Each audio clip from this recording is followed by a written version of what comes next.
Good evening. I am Ping Liang, a member of the World Affairs Council, a very proud member of the Council, and past board president. Thank you all for coming tonight. This will be a very informative discussion on the very serious topic of human trafficking. Before we begin, let me take care of some World Affairs Council business. As most of you are current members of the World Affairs Council through either a general, corporate, or educational membership, we want to thank you for your support of our programs. We encourage you to share information about the World Affairs Council with your family and your friends. They can also sign up for a free email membership through our website. That way, they will receive updates about the World Affairs Council great programming offerings. For those of you who want to have further information on the topics we are covering during this 8 weeks, Great Decision textbooks are available to purchase in the lobby for $20, which is 10% saving. We want to thank our Great Decision Series media sponsor, WGVU, as well as this evening's sponsor, corporate sponsor, Walgreen Company. It's through our sponsors that we are able to bring you these quality programs. Drew, where are you? Drew, let's thank Drew. Drew is representing Walgreen Company today, and we want to thank him very much and his company for the support of tonight's program. As you may have heard in previous programs, Kathy Dobb, where are you, Kathy? Please raise your hand. Here she is. She has a group called the Expats and Cultural Explorers. They meet after our Great Decision programs at local bars or restaurants for further informal discussions. Tonight, they will be meeting immediately after the end of the program at Derby Station on Wealthy Street in East Grand Rapids. Now, let's turn to tonight's topic and panel. We're very privileged to have with us tonight an expert panel who will help us understand what human trafficking is, where it occurs, how it happens, and how we can help solve the problem. We welcome Becky McDonald, President of Women at Risk International. Becky, please be recognized.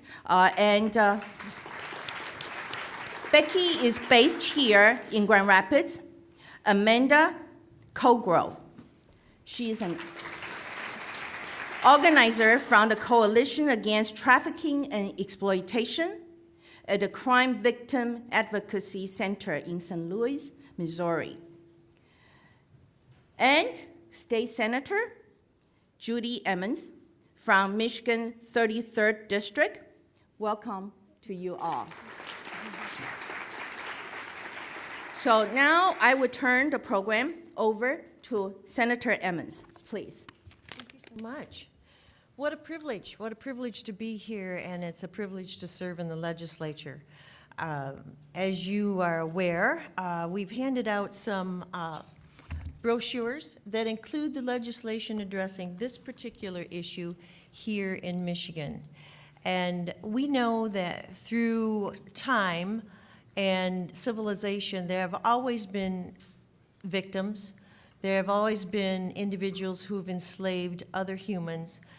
But believe it or not, at this point in time here in this world, there are more individuals enslaved than ever before. And the value of their lives is far less than any person who was enslaved before this. And we are very fortunate to have with us Becky and Amanda. And I guess I would like to start with Becky and go ahead and give us a little background on what you do and what you are doing to combat this scourge? Women at Risk International, I'm the president and founder, and we are in 45 countries addressing actually 14 different risk issues, all manner of risk that attacks women and children, and yes, men as well. But tonight we're talking about one of the 14, trafficking, which is the fastest growing arm of crime. It's growing faster than guns and drugs. And we operate safe houses around the world that address this issue. We fight trafficking in 3 ways. We go to the woman in her place of captivity, identify that she's there against her will, and rescue her out of it, and then help her and bring her to a safe place so she can rewrite the story of her life, start over, get job training and counseling and health care, and a complete therapeutic community around her.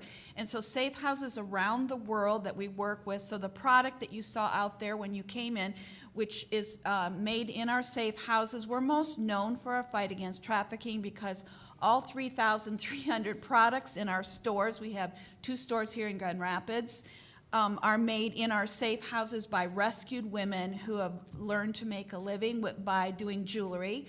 And then we also fight it preventatively. So if we find out that 90% of the children and the women from one village are being forced into the trade, we will go to that village and start a sewing academy there, or a GOAT program, or some cosmetology, or some sort of job training so that we can hire those women. We also have orphanages where when we rescue children, and we've rescued them as young as 1 month old, we put them in school. We've graduated lawyers and doctors and school teachers and cosmetologists and goat herders, and whatever their heart's desire is, that's what we help them achieve, because these are like our children. We want them to grow up and dream again. And then, of course, supportive, and that's what we're doing here tonight. There is a lot of literature out at our table that you're welcome to. There's a sheet just on Michigan human trafficking statistics here, and one of the things it points out is about 7 years ago when I got a call from Homeland Security in Detroit, and they were coming to Grand Rapids, Michigan 3 times a week at that time. West Michigan has 2,400 minors for sale at any given time, mostly on the internet. And at that time, we had just rescued a 2-week-old that was sold at 2 weeks old for $200. We had rescued her at 1 month old, and Homeland Security was looking for a 6-month-old in America that was being advertised on the internet, pay-per-view, live feed of a rape of a 6-month-old. And at that time, before that, we were an international organization. I've been doing this for 30 years, 3 decades. And I began looking at the United States of America and the land of the free to discover that 300,000 minors are at risk in this country. These are American citizens whose families are taxpayers, they have constitutional rights, and they are for sale. The Super Bowl recently, the FBI did a 6-month ahead of time sting and picked up children and buyers and traffickers, and 90% of the people that were being sold at that event it started on the internet. So Women at Risk International simply creates safe places. And my passion and our passion is to create a legacy of safe places where men, women, and children can start their life over and get training and make a living, either go to school or get a job. And we have a training center right here in West Michigan. 7 years ago, we started beta testing what it would look like to do aftercare in the United States of America. And we identified 15 demographics, or things that draw the eye of a trafficker to a community. And West Michigan has 13 of the 15 demographics. And so we teach in an 8-hour training day how to know the signs, how to respond, how not to respond, how to share this with your circle of influence in an age-appropriate way, how to know the 22 lures and the 21 physical and emotional signs. And we give out job descriptions for every industry. So whether you're a realtor or a mom at a sleepover or a healthcare professional, we teach hospitals and law enforcement. I'll be at the Pentagon in a couple weeks, military bases, universities, Department of Transportation, Department of Corrections, wherever I'm asked, we go and we train in how to know these things and how to get your antenna up. My passion is not that everybody quit their job and go start a safe house. My passion is that every one of you in this room become a safe place for those you love, and that you get your antenna up, and that you create circles of protection around those that you know and interface with, whether you're a mom at a sleepover. Shauna Newell was 14, Pensacola, Florida, went to a sleepover and was sold on the internet for $300,000. So I don't care what your walk of life is. You can be an abolitionist. You can fight this, and you can help make the land of the free truly free. We need to fight this in our community. It's growing fast. It's a wildfire, and it crosses every socioeconomic level. It's not just the poor, but it's now middle class and upper middle class and all across the board. Because the newest cutting edge of trafficking in the United States of America is 15 to 18-year-old cool girls at school recruiting your 9 or 10 or 12-year-old to go to a party that they can't drive themselves home from, where they're exploited, and then it's a picture's taken of it, and they're blackmailed. And this starts on a very simple level and spirals into a darkness and silences the victim. So my passion is to give voice to this silenced cry all around us. And I'm very thankful for every one of you, and I just especially want to make a shout out to all the men in the room. Because I've been doing this for 33 years, and this industry is dominated by women for obvious reasons. But there is a moving among men in America in the last 3 years that are stepping up to the plate and are using their resources and their voice and their walk of life to be that circle of protection. And it does me great good to see you men here, because we all need to circle our cradle, because it is under attack. And it's not impossible. What we do, honestly, is not rocket science. It's common sense, which is highly uncommon. And we can all do it. I'm just a mommy. And I'm just reaching into the world of woundedness and brokenness around me and giving people a safe place to rewrite the story of their life. And that's the bottom line, starting over. Thank you. Amanda, you attended Aquinas. I did. This is home for you, or Yes. home base, essentially. And this has become your life's mission as well. Give us a little background, and then help us understand the difference between, I would guess many folks in this room saw the movie Taken, and what our perception of trafficking is, and what it really is all around us that we aren't aware of. Sure. So yeah, I was a student here at Aquinas College and an alumni of GRCC, so shout out to you students. And I happened to be in a geography class where there was in a textbook, there was a paragraph about modern day slavery, and I was shocked. I was very sheltered. I had no idea this was still going on. I mean, I knew there was exploitation in third world countries, but I had no idea what was really happening. So I did some more research on my own and discovered what was happening here in the United States. And again, I was shocked and decided then that I would spend the rest of my life fighting this, because it is unacceptable to me that we continue to have slavery in the world today. It's just not right.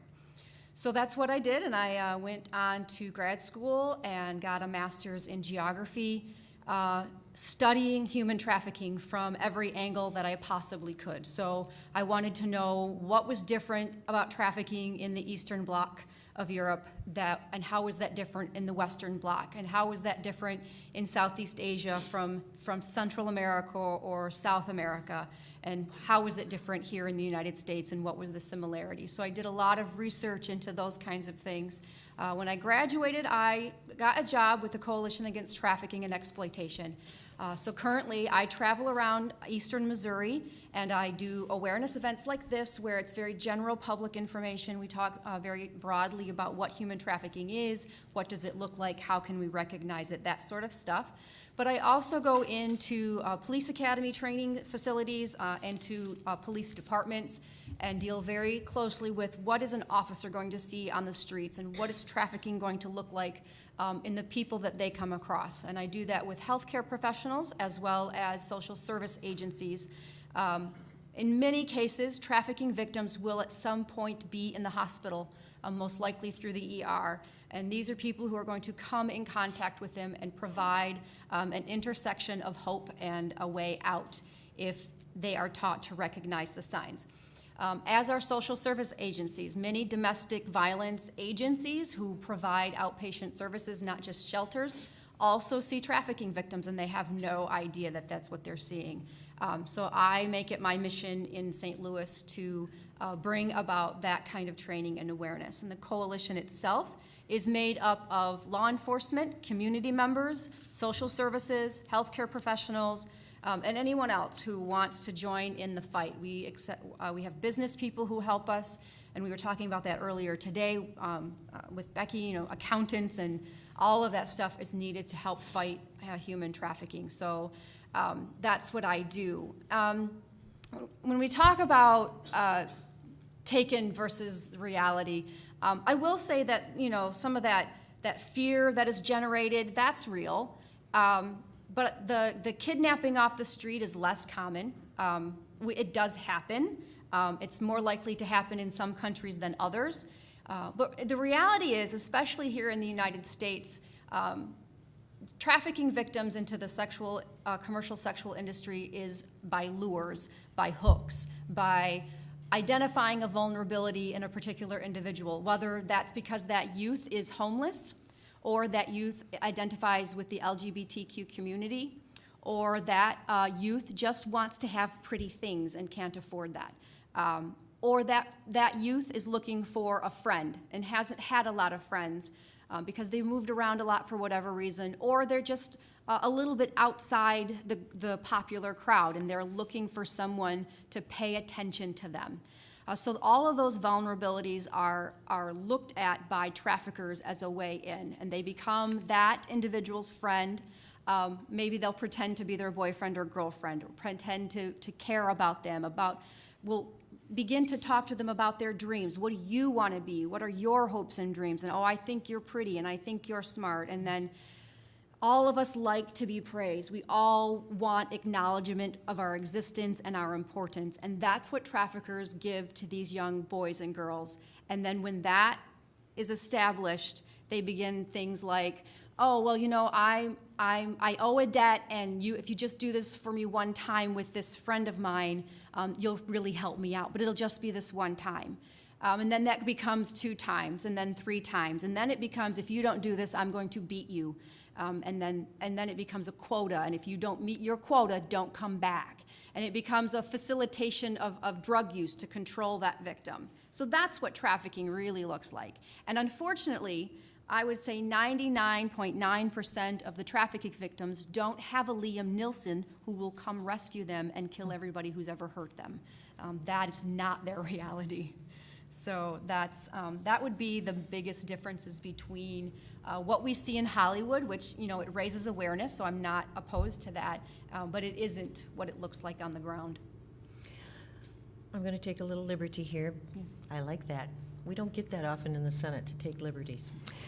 We, for me, my district is rural, and my perception of trafficking before we started on this project and this legislation was exactly what Taken was. It was international. We felt there was labor trafficking, there was sex trafficking, but what we didn't realize in our office was the fact that individuals in wealthy suburban neighborhoods were trafficked. I think Becky has a copy of the book that really brought it home for us in our office, and it's titled The Slave Across the Street. I think you had one out there in the lobby available for sale.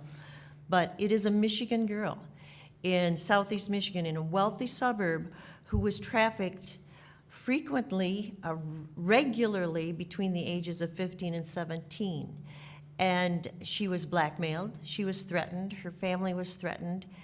And what brought it home for us in our office was the fact that this is a girl who's rationalizing like a 15-year-old and doesn't understand how to get out of it.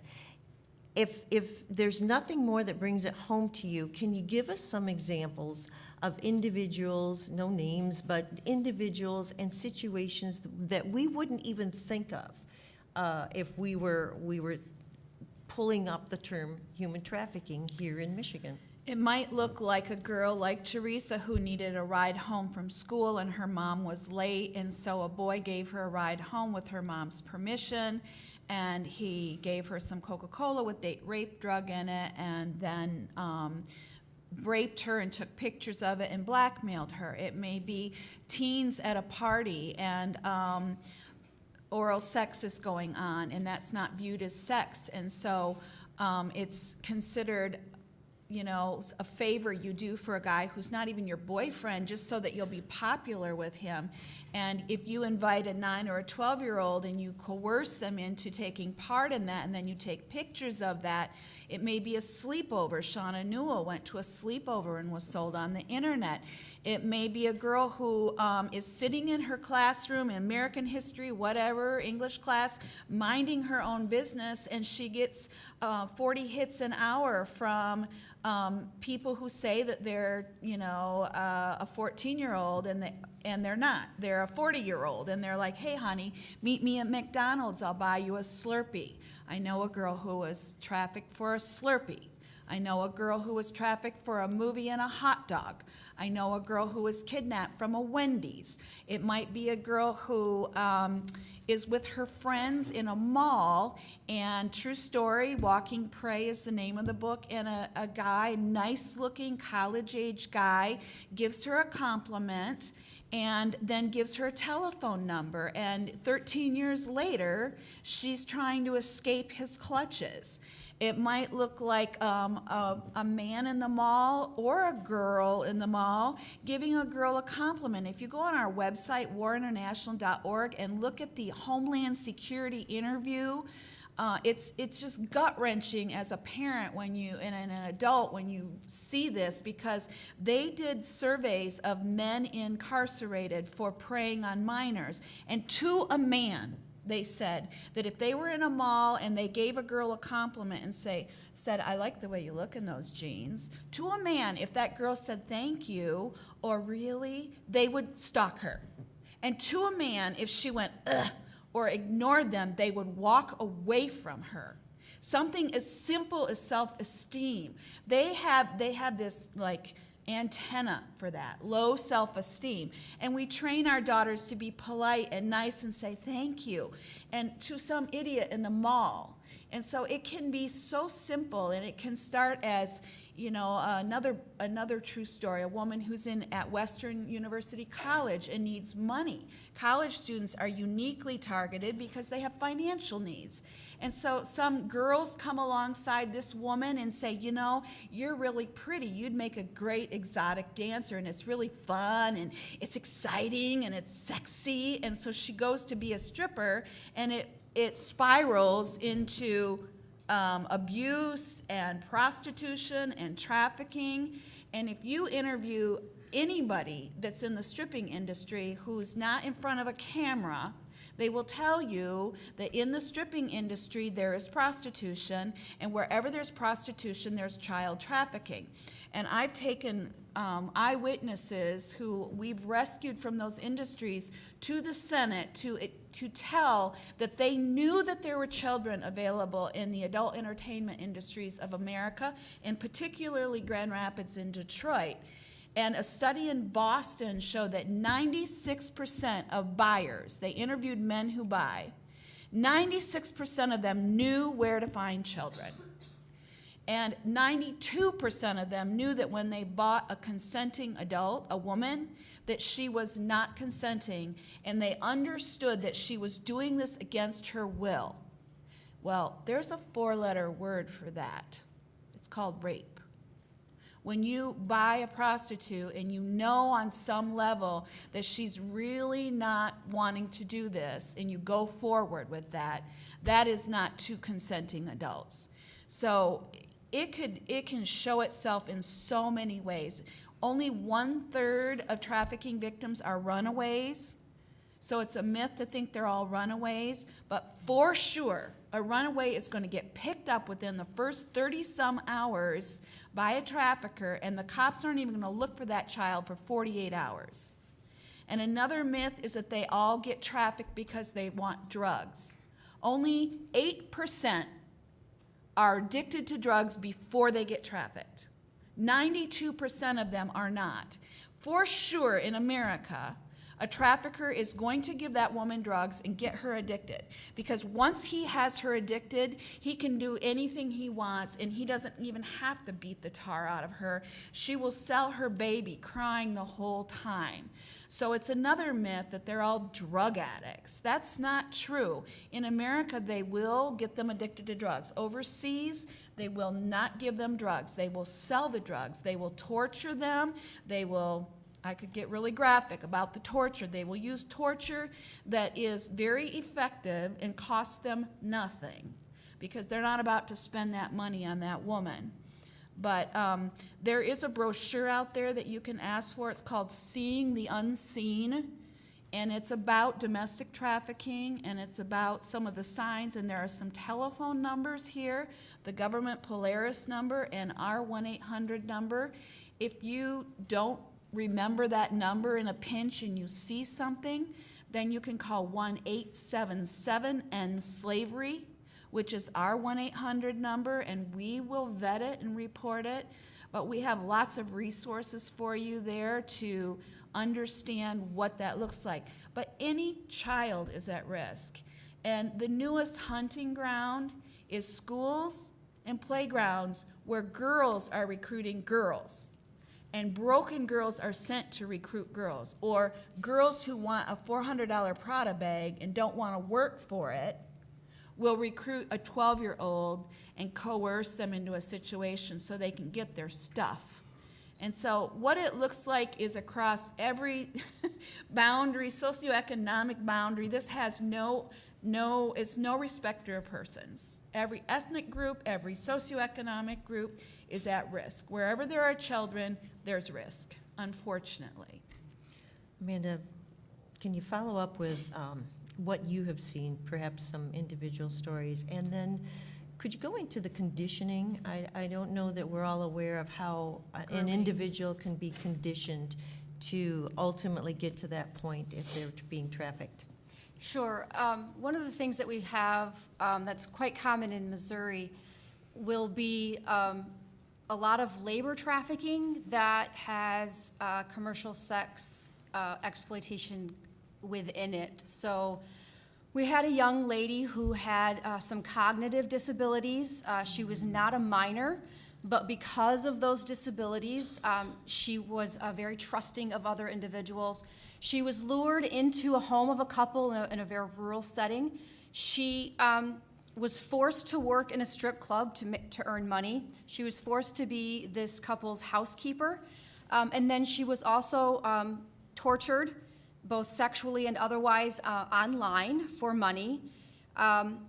So that was both sexual and labor trafficking, and that happens a lot in our neck of the woods. We have a giant migrant population who picks a lot of our fruits and vegetables, and so their labor is not just exploited, their labor is actually frequently slave labor. And then embedded within that is that debt bondage, where they may be smuggled into the country willingly, but now they owe this debt. And what happens is the debt continues to grow and grow and grow, and they can never pay that off. So what many of the men will then do is begin trafficking their wife for sexual exploitation in hopes of getting that payment and that debt to go down.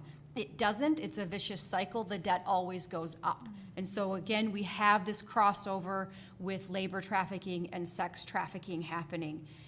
We also see a lot of nail salons who will also pimp out the girls at night. So we're having they're working 16, 17 hours a day in a nail salon or in a hair braiding salon, and then after hours they're put out on the internet or out on the street, and they have to meet a quota. And so they lack sleep and they lack food, and so this will segue very nicely into that conditioning.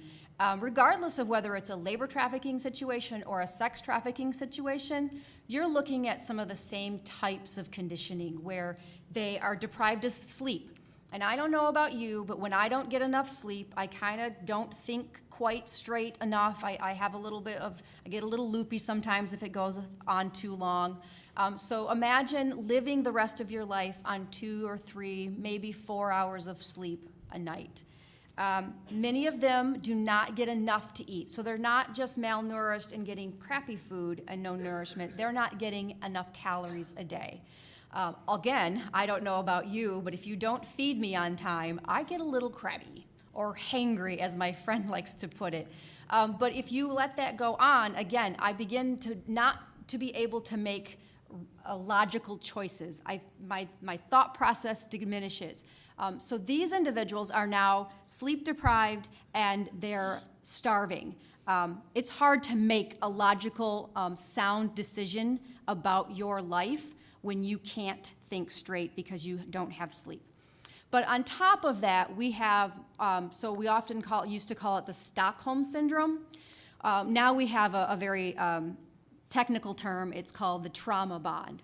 And this develops when the trafficker pretends to love and care about that individual, and then that cycle of trust begins. And the individual becomes more and more dependent on the trafficker until the trafficker has isolated them from their friends and family. They have isolated them so that they only depend on the trafficker. And then the trafficker begins exploiting them and saying, and sometimes this happens over a few months, but it often happens within a few weeks, and says, now you have to do this, and now you have to do this. And then if they don't do it, they may suffer some form of physical punishment, whether it's a beating of some kind, or if they have given them drugs, they will withhold those drugs and make them go through withdrawals, that kind of stuff.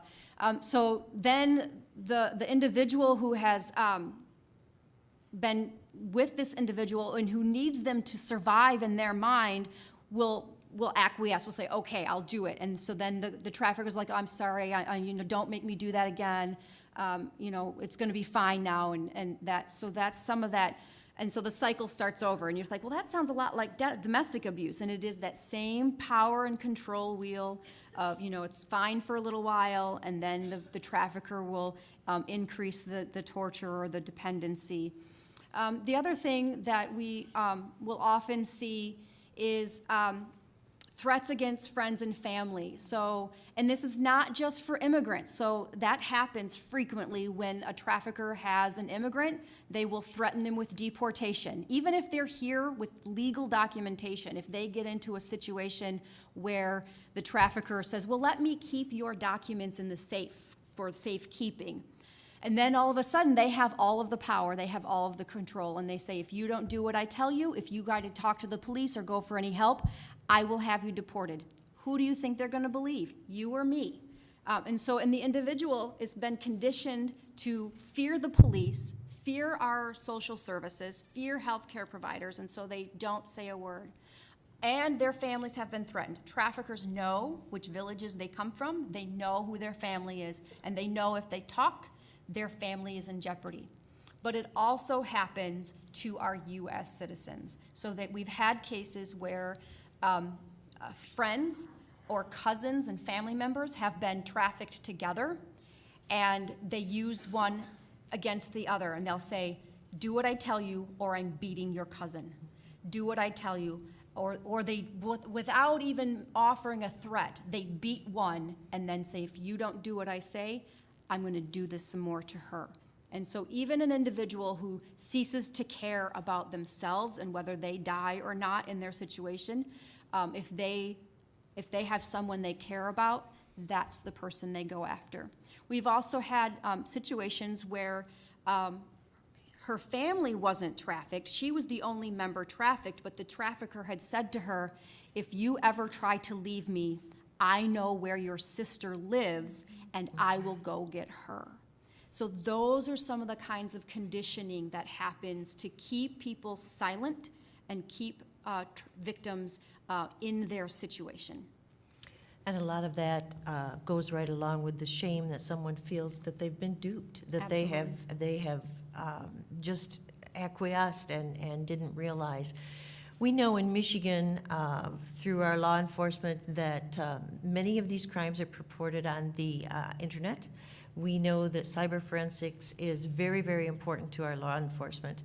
But I think the thing that is the most frightening for our office is the fact that, and you both alluded to it, that we're seeing younger and younger and younger victims, to the point where now you're looking at infants as collateral, as just a means to an end. And that is probably the most depraved thing I can think of. Can you tell us a little bit about how this has evolved down to such young ages here and in all across this country and probably beyond? But we know that certainly the internet makes it a faceless crime, but then again, it also includes those very, very tiny children. How do we address that, and how do we get to the point where we're making some progress? We deal a lot with children that are trafficked internationally. I was in shock, honestly, when Homeland Security told me they were looking for a 6-month-old. As I've moved into the aftercare piece of it in the United States, I've been doing this for 30 years, but we've been doing it in Grand Rapids and in America, helping start safe houses for the last 7 years. We're seeing younger and younger children because they're now targeting 9 and 10. They want prepubescent. And so as the demand for sexual appetite increases, it's like any addiction. It takes more to get the same high. And so it drives the age down, and it drives it to more and more and more perverted things. And the pornography industry feeds this with the gonzo porn, which is violent porn. And I know most of you in this room don't have a clue what I'm talking about, but I promise you our 20-year-olds and under know exactly what I'm talking about, because even if they're not involved in consuming that, they've seen it on their buddy's phone or somewhere, and this is becoming normal. 20-year-olds, 12-year-olds, 15, 18-year-olds with sexting. Pre-Tiger Woods, we didn't even know what that word meant in our generation. And pre-Tiger Woods, I was interviewing some homeschoolers on the East Coast, and their moms were like, we tell our girls everything. And I said, can I interview them? And they said, sure. And I love courageous moms. And I said to the room full of adults, and these two 14-year-olds are there, I said, who knows what sexting is? And the two 14-year-olds raised their hand. Because every 3 years now, we're seeing generational change. It's not 10 years now, it's every 3 years. Because of the internet, Facebook is passé now. Instagram is out. I mean, now that grown-ups and parents are on Facebook, kids are getting off Facebook. And so we have to keep up with this stuff because it's in their phone. You don't have to park your car in a nasty parking lot anymore. You just dial it up on your phone, and there are rape sites where you can dial up a rape to your own specifications. And that's what's happening now as the appetites are becoming more and more satiated, the age is driving down, down, down. And the fact that we have the internet makes it very easy, because what goes on behind a closed door is a he said, she said, and it's her word against my word. But when you have the internet, you can do this with a little bit of anonymity. Now, the good news about the internet, the really good news, is that it leaves a digital fingerprint. Now, we need the cyber forensics to go and get that track record and go dig into the bowels of that computer to get it. But whatever people do on the internet is traceable. And then you have evidence, and we have awesome laws about child porn. And a lot of times when we take these cases to trial, we don't even try it for trafficking, because the kiddie porn laws are better. And so we just go with whatever works the best. But we need to upgrade our laws, and we need to respond to these things. And the age overseas, there's a baby tied to a pole in India, in a red light district that my partners work in. We rent 2 rooms there that are meant for sex, and one is a clinic where we give free medical care to these women, and it's right in a row. So their room where they're servicing clients, and then our 2 rooms. So if they have a client they're scared of, they can come into our room and sit in our room. The other one is like a counseling room or a tea room or whatever, where you can just sit and get away from everybody. And there is a baby tied to a pole, born to a 16-year-old slave, and the mom's not allowed to hold that baby because they said she has to grow up to not know love. Put in a cardboard box at first when it was born, beaten black and blue when it cries, but babies have a way of crawling out of boxes, and so they tied her to a pole. And my partner sent me the picture, and they're like, send this out, get people to care and do something about this. And I said, no, we don't do sensational, that's just blech. And they're like, no, please, we're desperate. So I said, all right, I want you to think about it for a week, and I'll think about it. Well, that week I got pictures of my 6 grandkids. And you know, they change so fast, don't they? I hardly recognize them every time I see a new picture. And I thought, there is no way you're going to know Sweetie from that picture. She's 10 months old in that picture, tied to a pole. She's now 2. So I speak that language because I grew up overseas as an American expatriate growing up overseas. And so I have become friends with the woman that beats her. And by doing that, I found out that the real owner of that child is a corrupt government official, which means I cannot do a police raid, because he will know, and that baby will disappear into a different red light district. And every time we show attention to that baby, and I hold her and cuddle her, the mother gets punished. So this is a really complicated issue, and it's not simple, it's not straightforward, and child trafficking is also feeding into the black market, the organ donor market.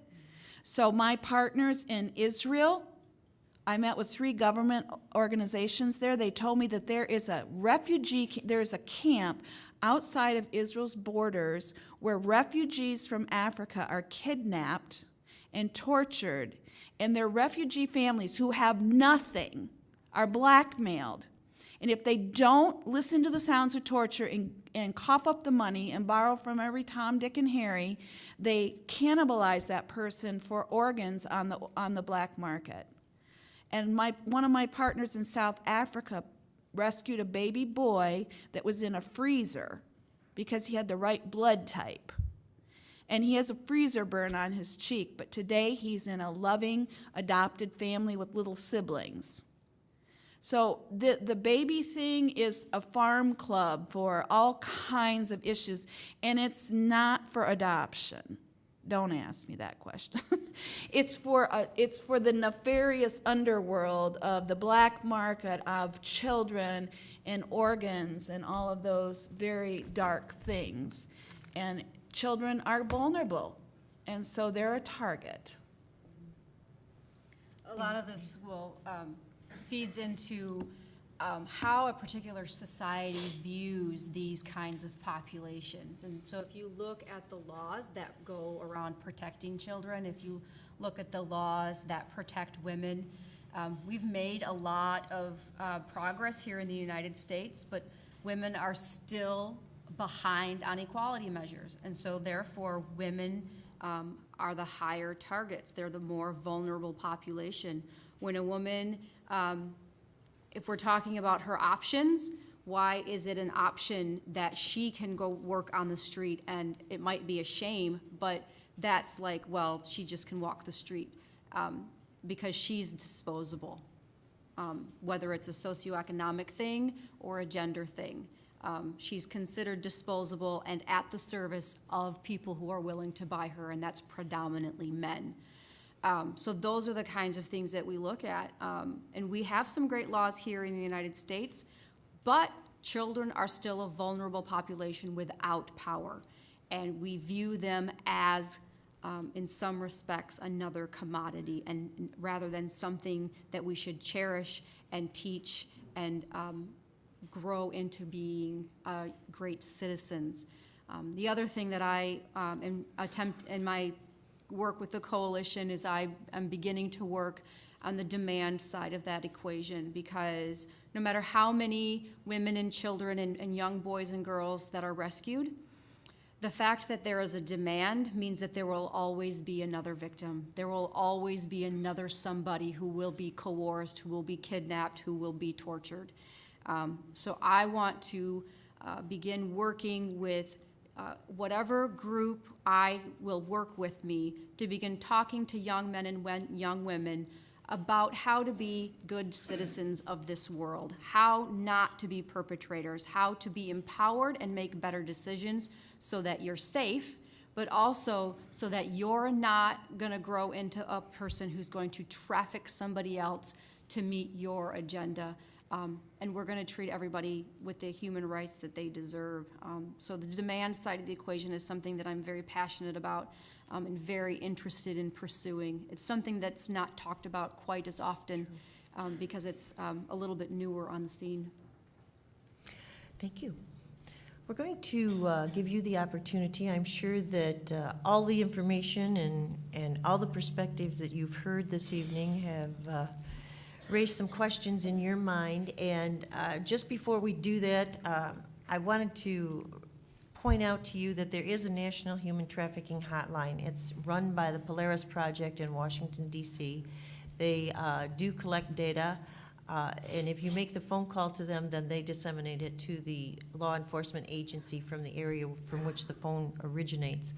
But that number is very simple. It's 1-888-3737-888.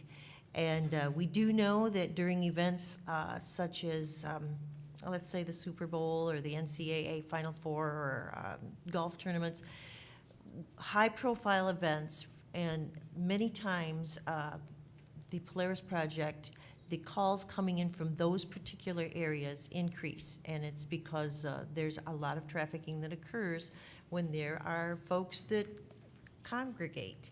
And it's just the way it works, and there's money to be made, and that's where they go. So I will stop, and Madonna, it is up to you to take questions, I believe. Yeah. As you know from being here previously, we take Q&A in two ways. You can come down to the mic. There's one over there, and this one as well. And we also have text questions available. And if you text a question, I'll try to get up here and read it. We can't get to all of them at times, but we do our best. Also, if they're thematically developed, we try to merge a couple questions, so if you don't hear it verbatim, try to understand that we probably received about 3 of them that were similar.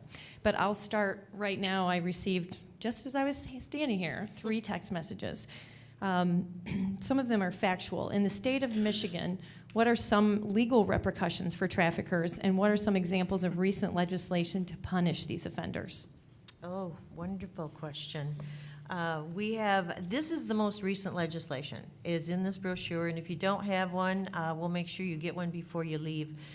And really, this legislation is the culmination of many bills that some were enacted, some were not. It was a bipartisan effort, and probably the most necessary piece of legislation in this whole package of bills that you'll see in here.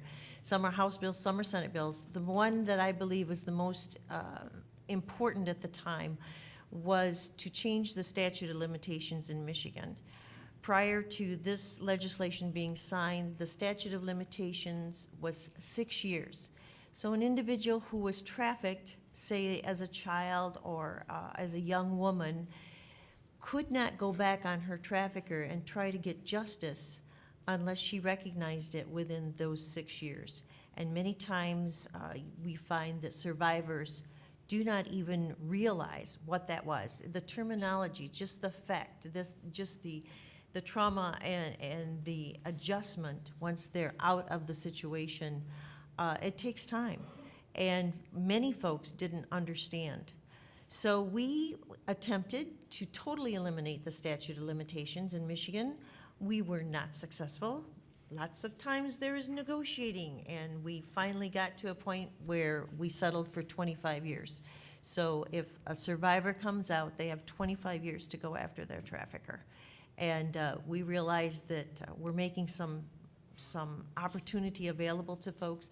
And the other thing I think I would mention, in Michigan, we are making the opportunity available for survivors to go back on their criminal record if they were charged and convicted as a victim. If they were underage, they can go back and then they can get their record expunged and work through a process to get that done. So those are a couple that were significant in this last go-round.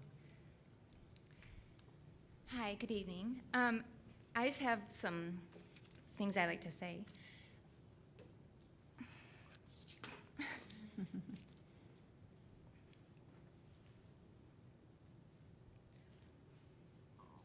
Your tears are sacred. But I want to speak. This is to Senator Emmons, and I might be coming at you with a lot of information, but I just think what the House of Representatives and the Senate has done is pathetic. I think that I did some research regarding Shared Hope International by Linda Smith. In 2011, the state of Michigan got an F in criminalization of domestic minor sex trafficking, criminalization of provisions addressing demand, criminal provisions for traffickers, protective provisions for the child victims, and also criminal justice tools for investigation and prosecution. F, 2011, 2012, 2013, 2014. We'll have to see what 15 is. Exactly. Because I have read what the laws is in that pamphlet, but I don't understand it until it's written, something like this. Mm-hmm. Like, how does it really affect everybody involved? And something that is of major concern to me is prevention. And when is the state of Michigan going to invest in prevention? As of right now, in Western Michigan, we have one prevention specialist, Nikita, at Wedgwood Christian, who goes into the schools to teach children how valuable their bodies are and that they're not to be used by anybody or touched inappropriately. And also in prevention is preservation of the family, because these children need mothers and dads that protect them and to educate them. And I don't know what your plans are with that, but I just want to know, I'm going to say this because it bugs me, but the governor continues to give money to businesses, a $244 million tax break to GM, $40 million to Founders Brewery to add on to their building, and I see no money for prevention for children and families. I mean, when is that going to be a priority? Not that you shouldn't give it to businesses, because we need the jobs and they generate money, but when is it going to be about protecting the children and the family, the preservation of the family, and teaching moms and dads how to be better protectors of their children? Well, you've hit on it, because we recognize that it does start in the families, and if they feel that validity, that value of being valued by their families, we recognize that that goes a long way to fighting it. I think every one of us, every survivor I've ever talked to has said they just were looking for that, and they weren't finding it within their own families. And I wish government had all the answers, but we don't do well in trying to address every ill. So we plug along and we do what we can, and it's a slow process. It gets very frustrating at times when we're trying to make change that we know are going to affect individual lives. And it does get frustrating. But I don't think it has Excuse to be. me, I'm sorry, but we do have to keep this going. Can I The just make Q&A. one statement, please? Sure. I don't think it's a slow process. We have 25 to life for preying on a child. John Ballio of 91.3 got 25 to 50 when he was raping children. The feds had to step in to put him. He would have been out when he was 60. What he did to those little children is horrific. They don't get their childhood back. These laws need to be changed, and not to let the prosecutors make plea deals for these people. They're getting off on lesser crimes. Felony, you say it's a felony. They're getting off on pleading to less things, and find a way to hold these people accountable, because what they're doing is an injustice to our community and our children and our families. I'd like to say in defense of Senator Emmons, because I work with a lot of people who come to me, because I'm one of those prevention people, so there isn't just one in Grand Rapids, thank you. I know there's But lots. she has worked really hard, and she has done what little she can, and she's pushing for more. And she told me once, if this is the only reason I'm in the Senate, then that, so be it. And she's pushed, and she's gotten enormous changes there. We have a long way to go, and it's pathetic that it takes so long. And I serve on the Michigan Anti-Trafficking Task Force, and I fight with them all the time about, they want Dr. Bridget Carr from University of Michigan Law Clinic, and I have this argument because she's like, she wants the perfect law because lawyers love words because people get off on a lack of a word here and a word there. And she's like, vote it down, it's not a perfect law. And I'm like, Bridget, for Pete's sake, just get it through, let's vote it in, and then you can tweak it as we go. My motto is progressive improvement is better than delayed perfection. And I like the progressive improvement we have, and we need to back both sides of the aisle in getting through the delayed perfection. She tried to get through some financial help for these kids. In the state of New York, it's $20 head charge if you walk into an adult entertainment institution. She tried to get $3 measly here. And both sides of the aisle fought her. It's like, if you can walk into that place, don't you think you could afford $3 for the victims? We have sin tax on cigarettes for cancer. Why can't we do that? We know that there's trafficking going on in these places. So I'll defend her since she won't defend herself. And she's not perfect, and our system sucks, frankly. But you know what? We have all we have. And because I grew up overseas and I grew up in Taliban countries, I'm here to tell you that what we have sure beats what comes in second. Now, we have a long way to go because we're sitting here because of all the babies and children. And if you look at a 22-year-old on the street, remember, she was a child once who nobody heard her cry. So don't look at her and think she chose this life. I'm 57, and I have yet to meet a woman who says, Becky, this is what I want to do with my life. Get over it. I'm not buying, so they tell me the truth. And so, yes, you're absolutely right.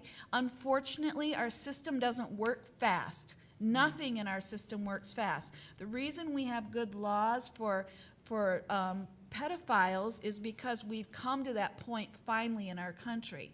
We didn't even have a legal definition of human trafficking until 2003 or 2006. So we're way behind the rest of the world. Honestly, I'd much rather rescue a woman overseas than in America any day. Because, you know what, I don't have all the liability issues, I don't have all the junk thrown at me. I rescue that baby or woman and I run with her and figure it out on the fly. Here, oh my word, I have to cross my T's and dot my I's or I'll be sued. And there's good reasons for those laws, I get it. But I am all about progressive improvement. I'm begging for, I will take 5 steps forward, 2 steps back, and cherish the 3.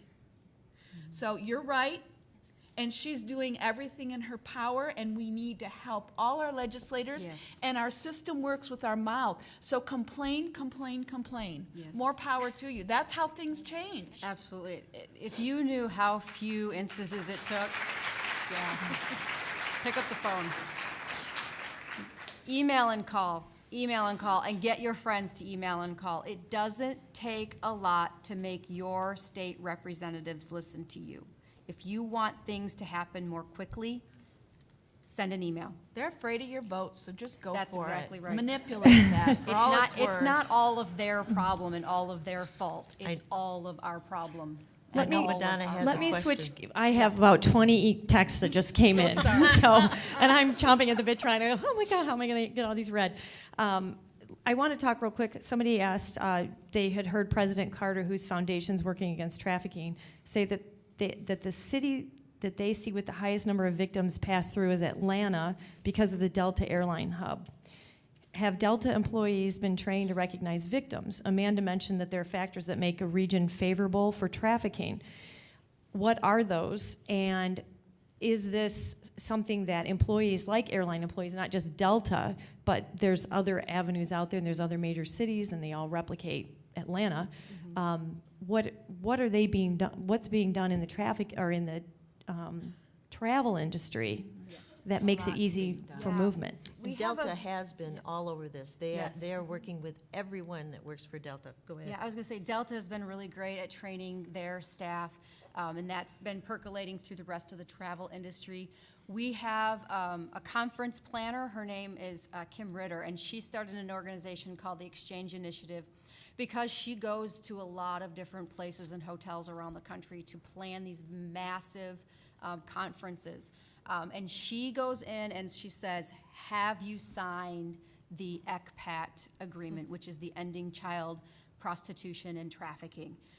And if they haven't heard of it, she talks about it. She trains them, and she asks them if they'll sign. And if they don't sign it, she says, if you do not agree to train your hotel staff, we will take our business elsewhere. So there are things that are happening kind of a grassroots level, but it's growing nationally.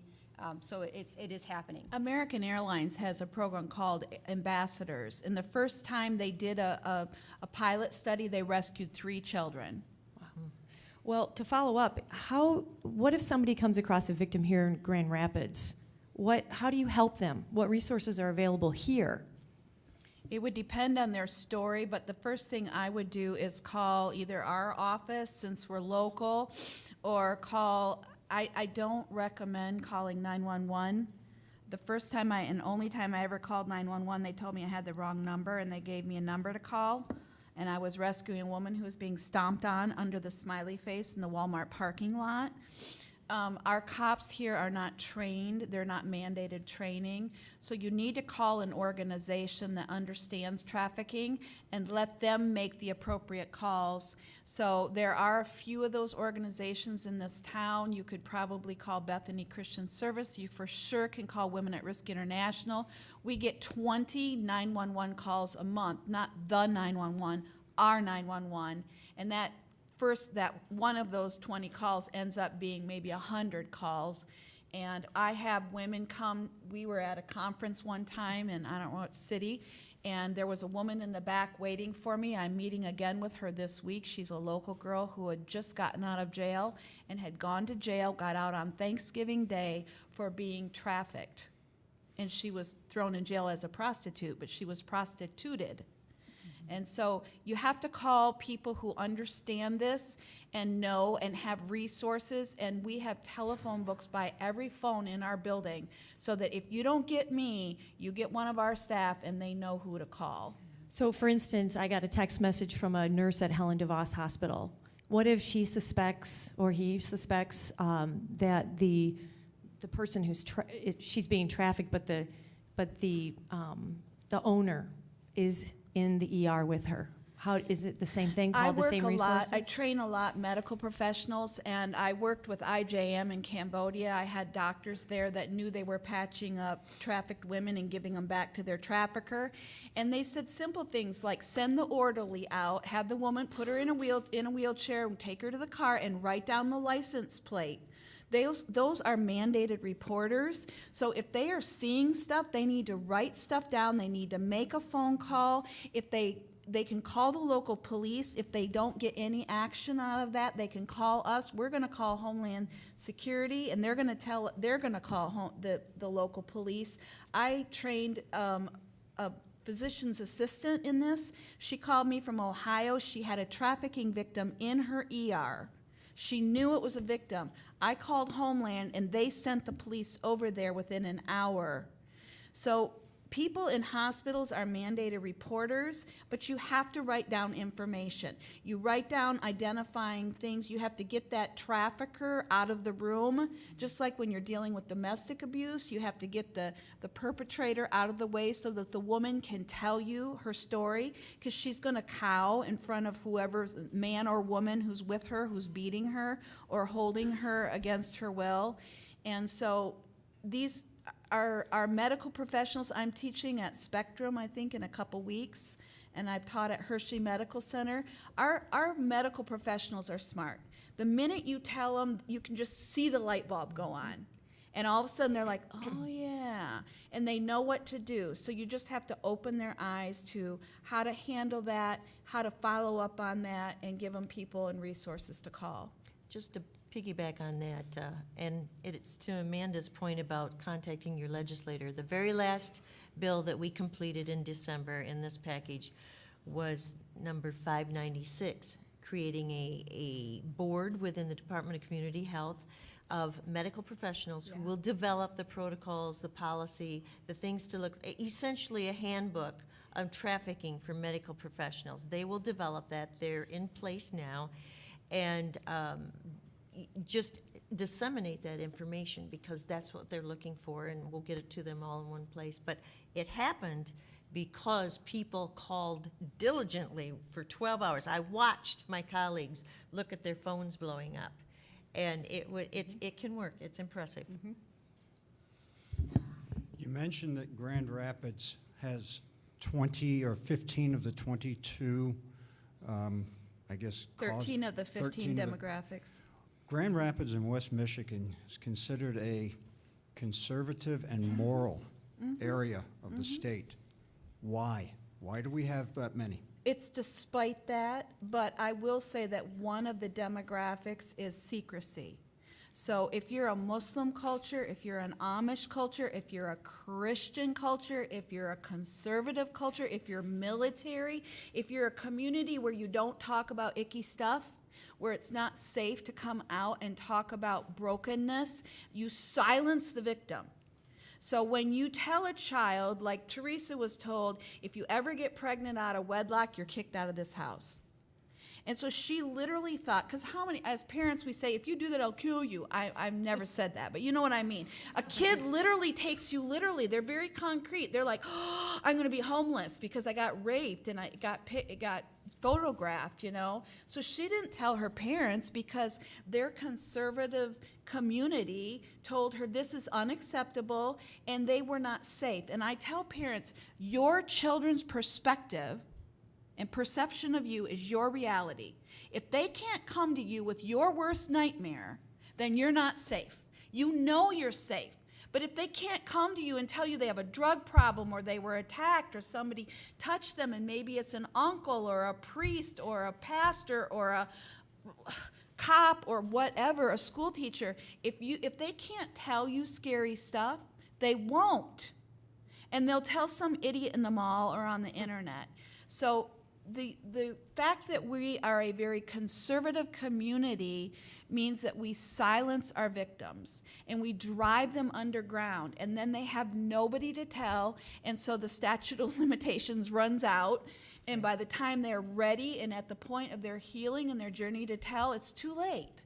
So I don't believe it's because we're conservative that we have that problem. I believe that despite that, we have that problem.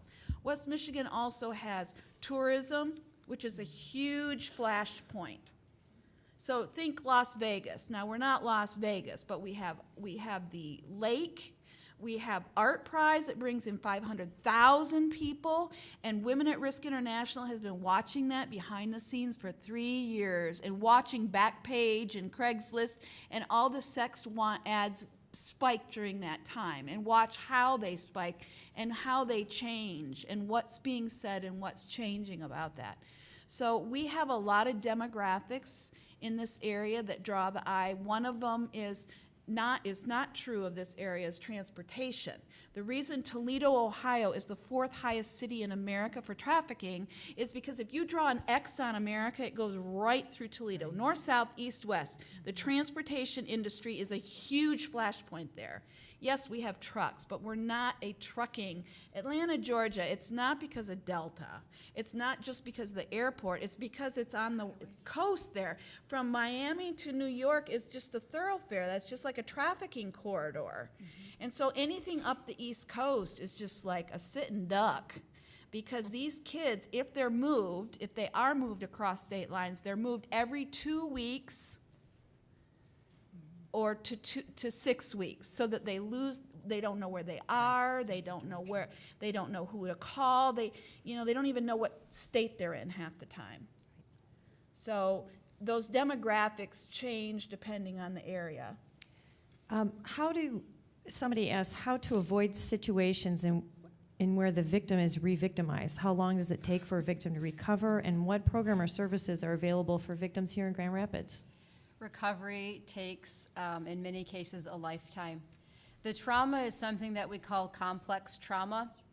That happens because it's not a one-time thing. If you're in a car accident, that is a traumatic incident. Complex trauma is something that happens over a prolonged period of time. It's happening over and over and over and over, and it's happening by someone who is supposed to be your caretaker or someone who's supposed to care about you. The trauma is deep and lasts almost an entire lifetime for some individuals. If you are someone who think you might come in contact with victims because you work in a social service agency or in the healthcare profession, what I can say to you is, if you suspect that someone is a trafficking victim, only ask enough questions to kind of confirm that suspicion so that you can make a phone call to somebody else. The more questions you ask and the more details they have to give you and the more often they have to repeat that trauma to somebody, they have to repeat it to the social service agency, and then they have to repeat it to the lawyers, and then they have to repeat it to the judges in the courtroom. And every time they have to repeat that story, they're being re-traumatized. So if you think you're coming in contact with a victim, tread lightly. Ask a few questions that will give you the general idea that they're being exploited. Ask if you can give them some numbers for them to call. Ask if you can call for them. Especially if they're an adult, you want to provide them with a feeling of agency, that they can make decisions for their lives, because they're often, all the decisions in their lives get made for them. And be a person that they can trust. And that's what I usually tell a lot of our providers, because all of that re-traumatization makes it harder for them to trust. And the one exception to that is if this is your family member, then you do need to ask the probing questions. That's different. If you're just a bystander, that's one thing. But if you are their family member, you need to allow them to share with you at their own speed and in their own way, so that you can repeat those details to the appropriate authorities, because under pressure they're going to shut down, and you can facilitate that conversation carefully by saying, well, tell them about what you told me this. And so it just depends on the circumstance, because sometimes I walk beside these people all the time. I've been doing it for decades. And I often have to prompt them to tell the truth to the person who can truly do something about going after that person. And so I have to know those details in order to do that. But I never force that out of them. I allow that to come out at their own pace. But what happens with re-victimization is it's how you say things to people. If you have a daughter and she comes to you with trouble, or a son or whatever, do not say, well, honey, what were you wearing that night? Please. You know what? I grew up with the Taliban. Do not go down that path. If your daughter runs down that street out there stark naked, she's an idiot, but that gives nobody the right to lay a finger on her. So what you're doing when you do that is you're shaming her. You're implying that somehow she did something to deserve this. And I can't tell you how many times I meet with family members who say the dumbest things. They don't mean to, but they're trying to figure it out. And they're like, well, were you with somebody? Did you have your phone? I mean, do not make that person feel somehow they deserve this. Nobody deserves to be attacked. I don't care what they do. One of the newest cutting edges of trafficking in America, unfortunately, she referenced it, is paralyzed people or mentally handicapped people. They're targeting those people. And you can't hold that person responsible. In fact, the first time it happened to me, I called Homeland Security and I was like, this woman's 23, but she's mentally handicapped. Is she a child or is she an adult? I didn't even know. And lo and behold, she's a child, legally, because she has a guardian. And so we were able to call the guardian and get involved that way. But you just have to be so careful in our community, in this conservative Christendom here, to be careful that we do not shame the victim. Because even if they made a stupid choice, it doesn't really matter. They're coming to you now for help. They're trying to rewrite the story of their life. And you have to love them unconditionally and walk that journey with them and not heap shame on them, because that's just going to shut them down. And the key to recovery is letting them tell their story to the right person. And if you silence them, they can't recover. And recovery, I have seen over the years, happens faster when there's a larger community around them. And back in the day, when my husband was getting his doctorate, I was working at Pine Rest. And I had to keep those family members there who came for counseling, even though they were part of the problem. Because statistically, people heal more, even if their family's part of the problem, when they have a family around them. So when I say a circle of protection and a therapeutic community, the more resources you pull around a person, the more holistic your approach to them, the better they'll heal, the more complete their healing will be. And it's really, think about raising children. It's really like that. And so you need to pull every resource around that person, and you do the work. Do not expect them to do the work. They're curled up in a fetal position, sucking their thumb in a corner because of what's been done to them. You have to pull those resources around them, and you do the legwork so that they can take advantage of those pieces of healing in their own life. I'm going to let this gentleman ask one final question, but after he's done, briefly, we have literally 2 minutes here. I would like you at the end, I've had probably half the text questions, which I've received about 30, ask about volunteering opportunities in Grand Rapids. But before you address that, can you quickly let me have him answer? I'm curious if there's any data on internet dating, especially sites like Tinder that have exploded recently, and what students should be looking out for people looking for victims on those kind of websites. I'm not familiar with any of the hard statistics, but any social media like that is going to be a site for recruitment, a site where somebody's looking for someone who has a vulnerability that they can exploit. As college students, just be alert to your surroundings. There's one young lady who tells her story of she got invited to a party. When she showed up, there was nobody there but this one guy. So he's like, hey, they changed the party date. How about if we go get something to eat? He ended up being her trafficker. So just kind of be aware of these things. I don't want you to see a boogeyman behind every door, but be alert, and be open about, tell people where you're going and let them know when they should expect you back. And that's right.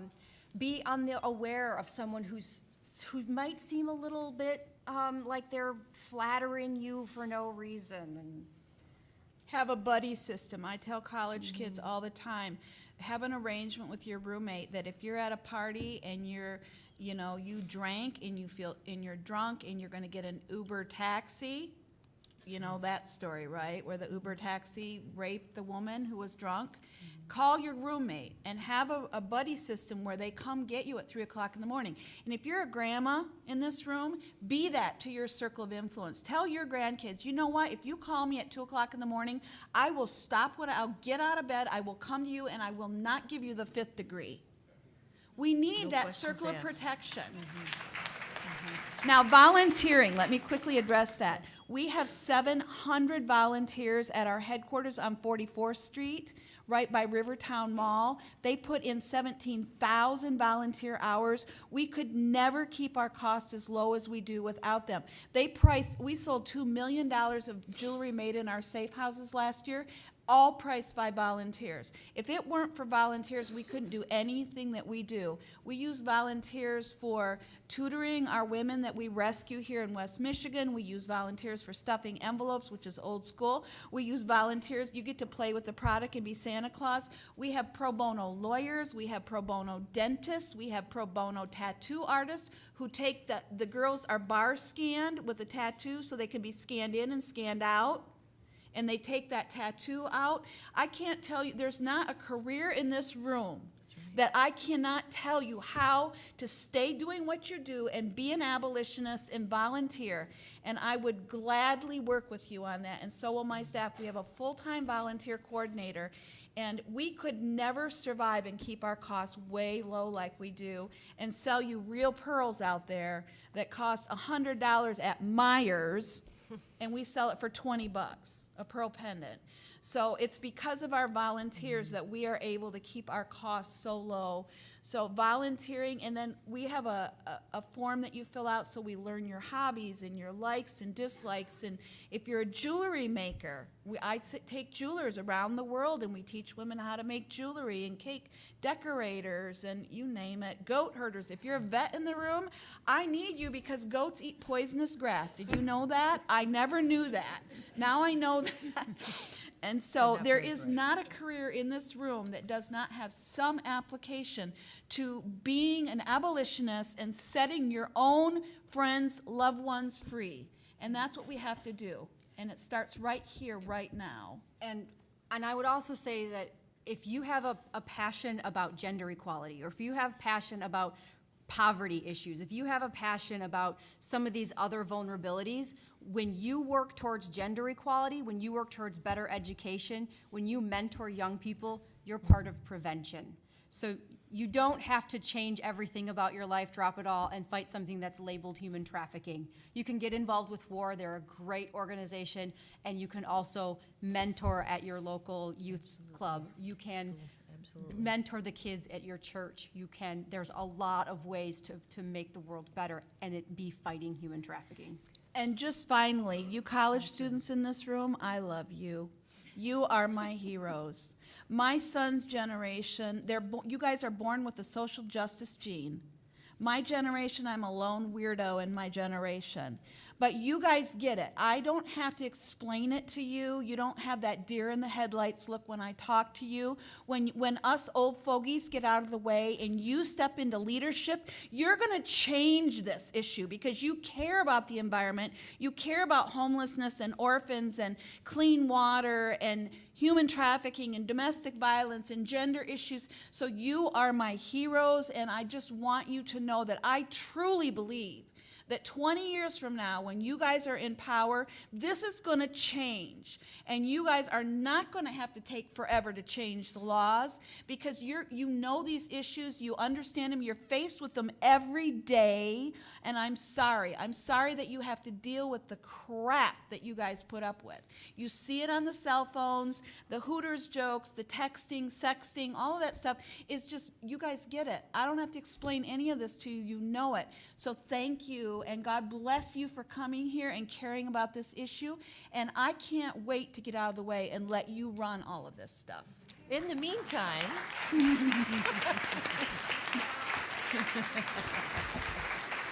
We want to thank you, Becky, Amanda, and Senator Emmons, for this very passionate and enlightening discussion with us. It's a very, very important issue.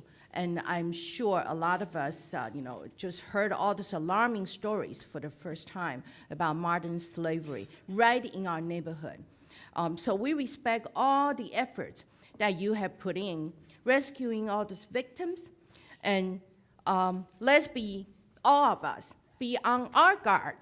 And I think, Becky, you were the one who said that we can do our part to provide safe place to young people who are around us, and we know how to now, the situation, how we can be more vigilant, of the situation around us, and hopefully we can all work together to form the circle of protection, as you encouraged us to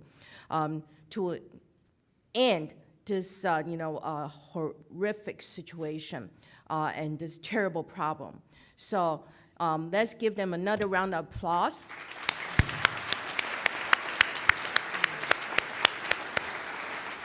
So again, just to emphasize what Becky said, tonight in our lobby, you already probably saw tables with various items for sale.